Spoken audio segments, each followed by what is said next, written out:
Hello and welcome back to the LIC YouTube channel. Last time I introduced you to biblical business strategies to acquire new and paying customers for your business. There I mentioned 7 different areas which are identified as channels through which God blesses his own people. Today I'll just go straight, do a deep dive into all of those strategies. And the first one I'll start with is clarity. One of the strategies for acquiring new and paying customers is to receive clarity for your business.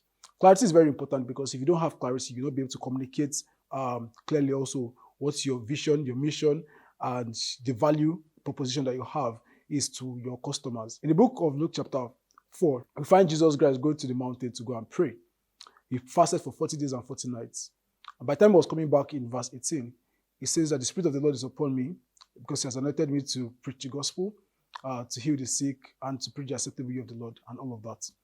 What Jesus Christ explained there is he had gone to the mountain to go and receive clarity about his purpose and his Father's business. As a business person, it's very important for you to receive clarity because it's only through clarity that you're able to communicate your values to your customers. Jesus Christ also was able to acquire a lot of subscribers to his teachings because he communicated clearly. He was at the right place at the right time, speaking to the right people at every point in time. So for you to actually get more paying customers, you need to first of all identify what problem is my business out to solve. Who is my business out to take care of, right? Which people have those problems that my business actually solves their problems. That will help you to target the right people. And of course, help you to get the customers that you're looking for. The second biblical business strategy that I want to introduce you to is to listen to your customers. In the book of Proverbs chapter 18, verse 18, the Bible says to answer before listening, that is folly and shame. What that means is that you need to pay attention. You have to listen. If you talk before listening, then you are foolish, and that also brings shame to you. We have 2 ears and 1 mouth for a purpose, so you can hear more and talk less. Many business people try to impose their products and their services on their customers without paying attention to feedback that their customers are giving to them. That's actually a very wrong way and approach to go about doing business. You need to listen to your customers and get their feedback. Positive feedback means keep at it or keep going along that track. Negative feedback means to go and reevaluate and represent the value they're offering. That's very important. So if you're doing business, for example, you want to, you have an e-commerce site. People, before they make decisions, always go to the e-commerce site to go and check reviews. The same thing as a business person. People will always listen to what other people have to say about you versus what you have to say about yourself. These days, people don't listen to what business people are saying about themselves because you don't have the business. You cannot say anything otherwise. I remember yesterday I was talking to a student. I was trying to convince her to buy a book, and I said that, that the book is good. She's like, sir, you're the author. You wouldn't say otherwise. And it's actually very true. But if she wants to get feedback about if the book is actually good or not, she go and listen to what other people are saying about the book. So to be able to get new and paying customers, make sure that you're paying attention to your current customers, the feedback that they are providing you.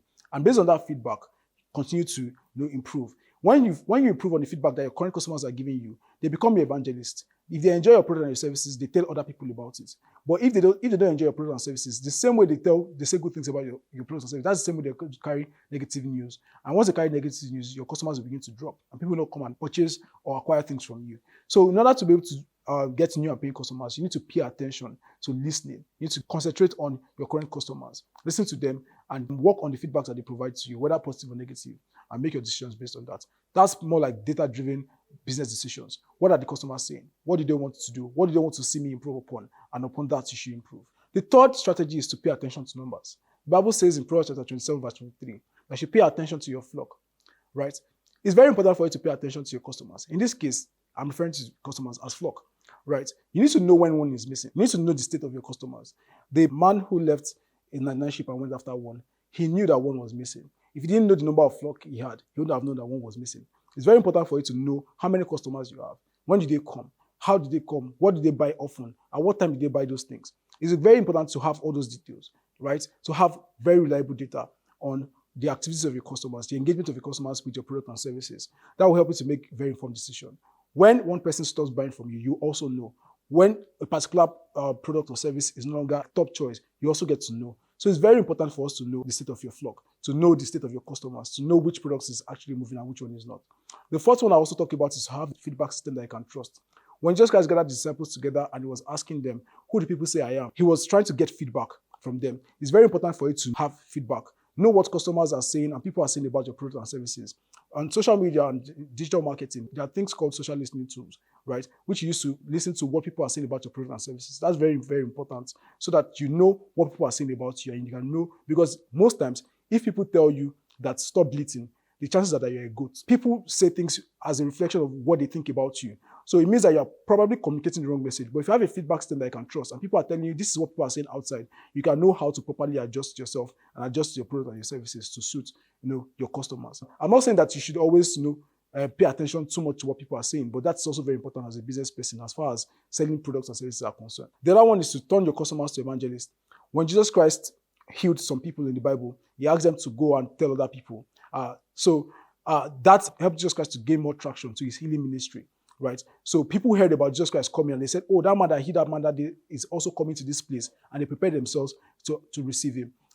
Turning your customers to evangelists is just as simple as you asking them to refer other people to you if they enjoyed your services. It's very simple and it's actually very important. It's a very good business strategy.